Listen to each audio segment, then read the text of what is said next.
All right, so we're still working our basic movements that we can do with people who are starting a workout regimen, or you're trying to get your kids into working out. So basic movements help because even though they're basic, they are effective in getting your muscles and your joints ready for higher resistance training. Even though you're just using no weight, there's still resistance because you're using your body weight. So with the body weight squat, you want your feet shoulder width apart.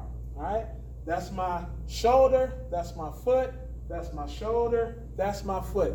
Or even a little bit outside, a little bit wider than shoulder width, depending on how your hips move and all that good stuff. Because you don't want to be in pain limiting your movement. So if your feet are good, shoulder width, fine. If you have to go a little bit wider, that's good. You just don't want to go too wide because that would be a separate movement, which is a sumo squat. You don't want to be too narrow, which is also a separate movement, and it requires a lot more flexibility when you squat. All right.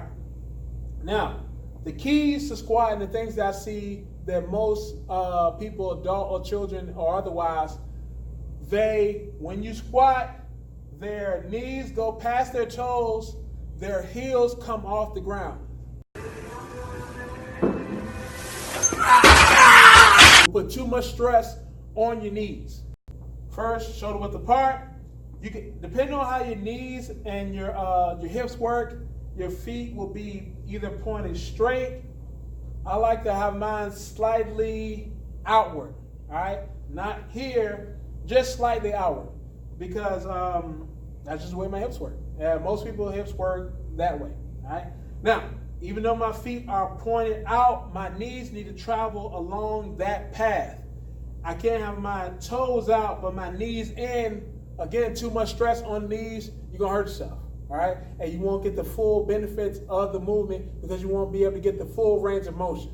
All right? So, feet shoulder width apart, toes slightly outward, and the knee path travels the same as the foot. Also, the squat is just like sitting down. When you tell someone to sit down, they don't do this and then sit down. No. Their knees stay behind their toes and they sit down. All right?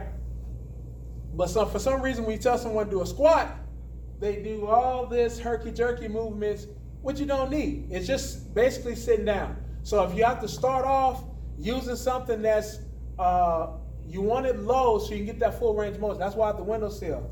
Because I don't want to have something where I sit down in it and my legs are above parallel or even parallel. Because when I go do my squat, I'm going to be too high. I need to choose a resting stop, which would be the windowsill now. If you got a chair or whatever, you want it to where your butt is lower than your knees. Because that means when you go do your squat, you'll end up at parallel. All right? Now, regular air squat without something to sit on, feet shoulder width apart, maybe a little wider, toes are out, knees are following that path. I'm gonna lower myself by bending at the hips. And remember, I'm pretending like I'm sitting down or something. And I'll go either parallel or below to get that full range of motion. Inhale going down, exhale coming up. All right, you want to try not to bounce because again, you can put more stress on your knees. So you want to control yourself. And it's very important that you get that full range of motion because you want to hit all the muscle groups, the smaller groups, the larger groups of the muscle. You want to hit the stabilizers. You want to develop your muscle fully, hence full range of motion. All right, none of the I'm going to do a baby squat or I'm going to bend over but bend my knees just a little bit. That's not a squat.